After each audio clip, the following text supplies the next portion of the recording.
अस्सलाम वालेकुम। आज लेक्चर 5 है और इसी का पार्ट 2 है। पार्ट 2 में बेसिकली हम पढ़ेंगे सर्ड क्या होता है और इसकी कुछ टाइप्स हैं और एक एग्जांपल रहती है, वो भी कर लेंगे साथ कवर। और सबसे पहले देखते हैं सर्ड होता क्या है।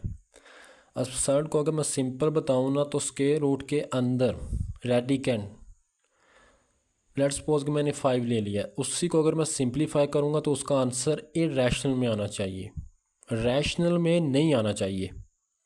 समझ आई है? सबसे पहले मैं डेफिनेशन लिखता हूँ, फिर एग्जांपल लिखता हूँ तो मज़ीद अच्छी तरह समझ आ जाएगी।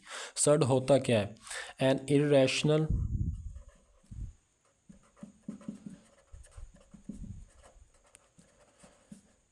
Radical,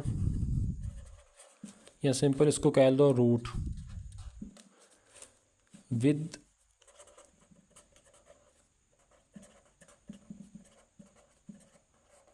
rational radicand is called surd.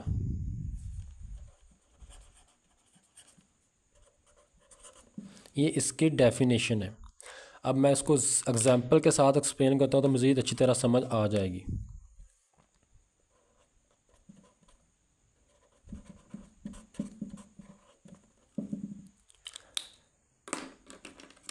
मैंने एग्जांपल लिख ली है, लेट्स सपोज इसकी के स्क्वायर रूट 5। अब ज़रा इसकी को समझना कोशिश करनी है, इजी है और इसमें से एमसीक्यूज़ आ जाता है, पुरानी बुक्स में भी था। अब ये था है स्क्वायर रूट 5।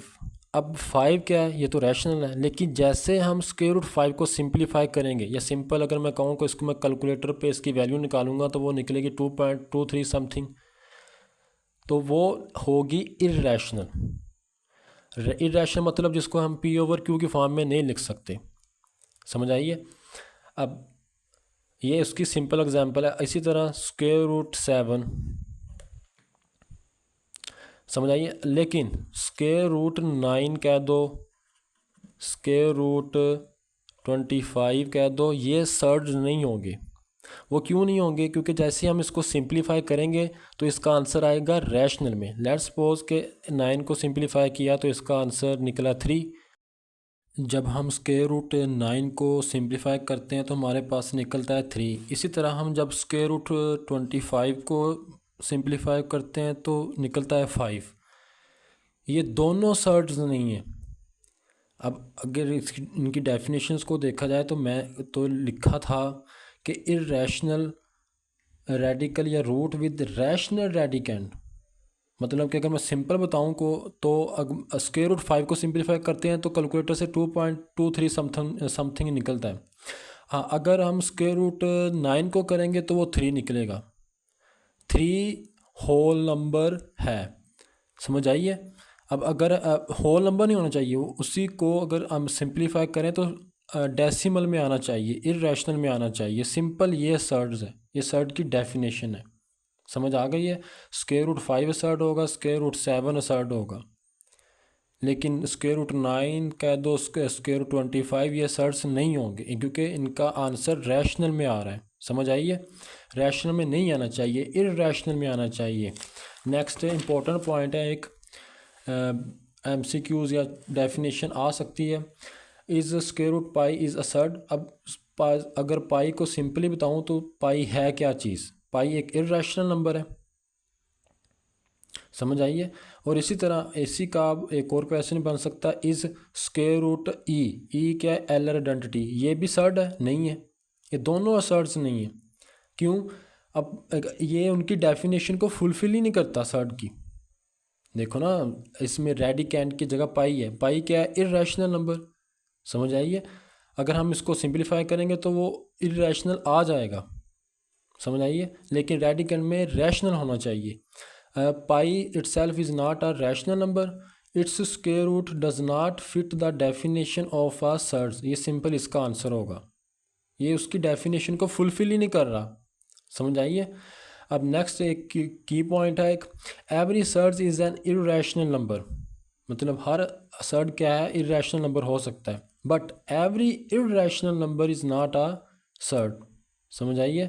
लेकिन हर इरेशनल नंबर सर्ड नहीं है। जैसे for example square root pi नहीं है।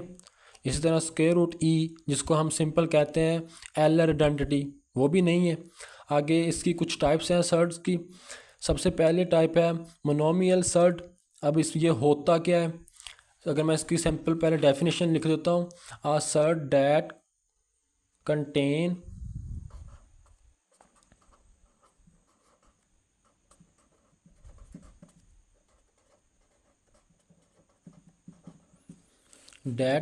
अ सिंगल टर्म। मोनोमियल है ना, तो सिंगल होगी इसमें term, is called monomial.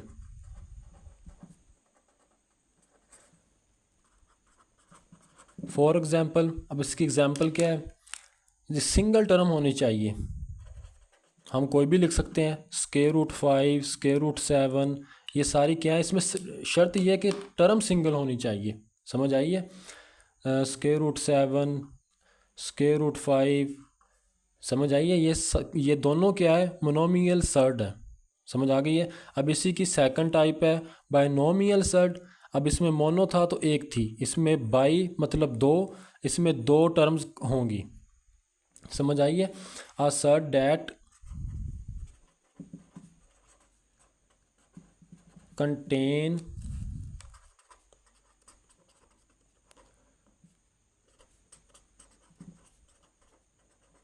the sum of two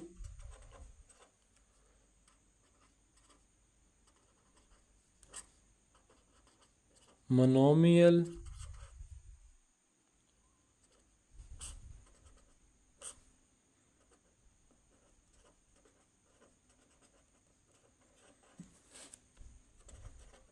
surd. Simple मैं अगर बताऊं तो इसमें सम मतलब ऐड दो मोनोमियल सर्ड का मतलब कि अब ये दो नहीं है, दोनों का अगर सम कर दूं तो वो बन जाएगा बायनोमियल सर्ड। बाय मीन्स दो, इसमें दो टर्म्स होंगी। फॉर एग्जांपल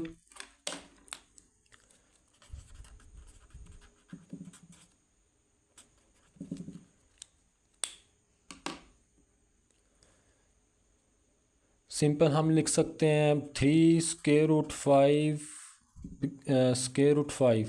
ये दोनों क्या है, जब इसमें दो टर्म्स आ गई हैं तो ये बन जाएगा बायनोमियल सर्ड। समझ आ गई है। अब नेक्स्ट है हमारे पास इसी के टाइप 3 है कॉन्जुगेट सर्ड। अब कॉन्जुगेट का मतलब क्या होता है, पिछली जो पुरानी बुक्स थी उसमें भी था इस टाइप के क्वेश्चन के कॉन्जुगेट। अगर सिंपल मैं दो टर्म्स लिख दूँ, अब इनमें साइन ऑपरेशन प्लस का डाल दिए। कॉन्जुगेट का सिंबल ये इस्तेमाल हुआ था पिछली बुक में भी, आपको याद हो। अब इसी का अगर कॉन्जुगेट लेना हो तो इसमें जो ऑपरेशन होता है उसका साइन चेंज करना है, प्लस है तो ये माइनस में आ जाएगा। समझ आई है। अब इसी तरह है इसमें भी सिंपल। अब मैं लिखता हूँ ए स्क्वायर रूट प्लस बी। अब ये दो टर्म्स हैं, इन दोनों में ऑपरेशन कौन सा है, प्लस का। अब इसी का कॉन्जुगेट क्या होगा, इसी का कॉन्जुगेट ये नहीं होगा कि ए स्क्वायर रूट माइनस आ जाएगा बस सेंटर में, बाकी की सारी टर्म सेम रहेगी। तो यही होगा हमारे पास कॉन्जुगेट असर्ड। सही है, सर्ड।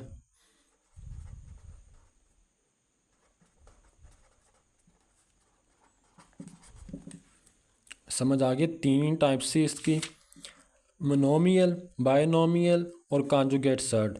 अब इसमें एक इम्पोर्टेंट पॉइंट है, याद रखना है, the product of two conjugate surd is a rational number. अब वो कहना क्या चाह रहा है सिंपल, कि प्रोडक्ट मीन्स मल्टीप्लिकेशन दो कॉन्जुगेट सर्ड की, वो उसमें से रिज़ल्ट क्या निकलता है, वो होता क्या है, वो रैशनल नंबर होता है। फॉर एग्जांपल लेट्स सपोज के मैंने लिख लिया है यहाँ पे 5 square root plus 3 square root, ये एक बायनोमियल ले लिया सर्ड। इसी तरह एक नेक्स्ट और ले लेते हैं, इन दोनों का प्रोडक्ट लेंगे तो a plus B A minus B किसके इक्वल होता है, a plus B into A minus B. Algebraic formula A square minus B square, यही होता है ना। अब इसमें 5 स्क्वेयर रूट इसका स्क्वेयर आ जाएगा माइनस फार्मूले वाला, स्क्वायर रूट 3, इसका स्क्वायर रूट के साथ ख़त्म, स्क्वायर रूट के साथ ख़त्म, 5 में से 3 निकले 2। समझ आ गई है? ये इसकी सिंपल एग्जांपल है इसकी पॉइंट की, इसको याद रखना है, ये MCQs के तौर पे आ सकता है। The product of two conjugate surd is a rational number. समझ आ गई है? अब नेक्स्ट है एग्जांपल 8, वो सिंप्लीफाई कह रहा है कि इसको हमने रैशनलाइज करना है डिनोमिनेटर को। डिनोमिनेटर क्या चीज़ होती है? लेट्स सपोज कि मैंने यहाँ कोई वैल्यू लिख ली है 3/5 फ्रैक्शन फॉर्म में। जो ऊपर होती है बटे के ओवर के, ये होती है नोमिनेटर, और जो नीचे होती है ये होती है डिनोमिनेटर। समझ आई है? जो बटे में ओवर के नीचे हो वो होती है डिनोमिनेटर। अब वो कह रहा है रैशनलाइज द डिनोमिनेटर। हमने अगर मैं सिंपल कहूँ तो नीचे से ये स्क्वायर रूट को ख़त्म करना है, इसमें नीचे आंसर में स्क्वायर रूट नहीं आना चाहिए। उसका मतलब सिंपल ये है, हमने नीचे डिनोमिनेटर को रैशनलाइज करना है।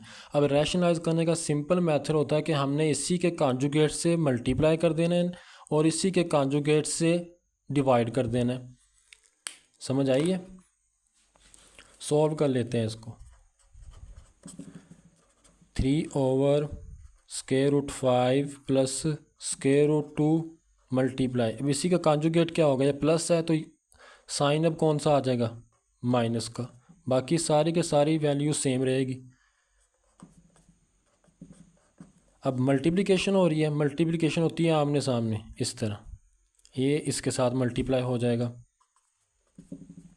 करो, 3 मल्टीप्लाई होगा √5 माइनस 2 से, 2 स्क्वायर रूट से ओवर। नीचे ज़रा गौर करो कि फार्मूला कौन सा बन रहा है। ऊपर अभी बता के हटा हूँ कि ये अलजब्रिक फार्मूला और इसी एक्सरसाइज में सबसे ज़्यादा इस्तेमाल होना है इसने, इसको याद कर लेना है। मैथ को रट्टा नहीं लगाना, प्रैक्टिस करोगे तो आसान है बिल्कुल। नीचे से पहले सिंप्लीफाई कर लेते हैं। करो, a minus B A plus B किसके इक्वल होता है? A² minus B²। ऊपर फार्मूला भी लिखा था मैंने। a plus B A minus B किसके इक्वल होता है? A² माइनस B², इसी के इक्वल होता है ना। तो सिंपल, अब इसमें a क्या है? √5, इसी का स्क्वायर आ जाएगा माइनस फार्मूले वाला, और आ जाएगा सिंपल नीचे √2 का स्क्वायर। स्क्वायर के साथ स्क्वायर रूट ख़त्म, स्क्वायर के साथ स्क्वायर रूट ख़त्म, सिंपल। 5 में से 2 निकले तो ये 3 ही आ जाएगा। अब 3 के साथ 3 ऊपर नीचे कैंसिलेशन हो सकती है, सेम वैल्यूज़ हैं, कट जाएंगी, तो सिंपल हमारे पास रह जाएगा √5 माइनस √2, और यही हमारा क्या होगा? आंसर होना है। समझ आ गई है इस एग्जांपल की? मैंने किया क्या, इसमें डिनोमिनेटर में जो टर्म थी उसी के कॉन्जुगेट से मल्टीप्लाई किया और उसी के कॉन्जुगेट से डिवाइड कर दिया। अब डिवाइड किया तो नीचे हमारे पास अलजब्रिक फार्मूला बन रहा था a plus B A minus B किसके इक्वल होता है? A² minus B²। सिंपली वो फार्मूला इस्तेमाल किया है। 5 में से 3 निकले, 5 में से 2 निकले 3। अब ऊपर नीचे सेम वैल्यूज़ थी, कैंसिलेशन हो गई, तो हमारे पास सिंपल ये रह गया √5 माइनस √2। नेक्स्ट इसी का पार्ट सेकंड है, इसी को भी सिंप्लीफाई करना है, रैशनलाइज करना है डिनोमिनेटर को। सेम वही काम करना है जो पहले किया था। 3/√5 माइनस √3 इसी के कॉन्जुगेट से मल्टीप्लाई करवाना है और उसी के कॉन्जुगेट से डिवाइड करो। अब यहाँ माइनस है तो क्या आ जाएगा? कॉन्जुगेट प्लस में आ जाएगा।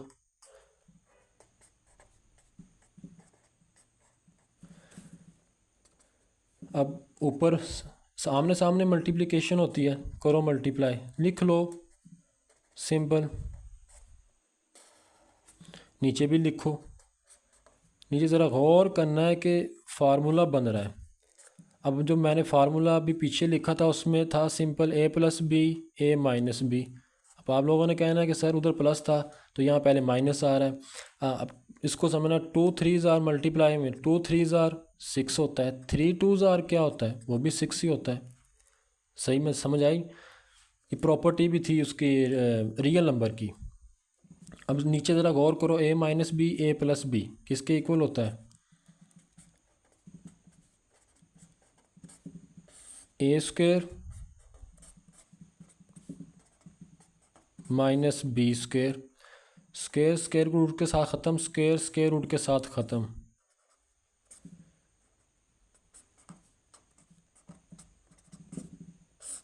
पाँच में से 3 निकले, 2।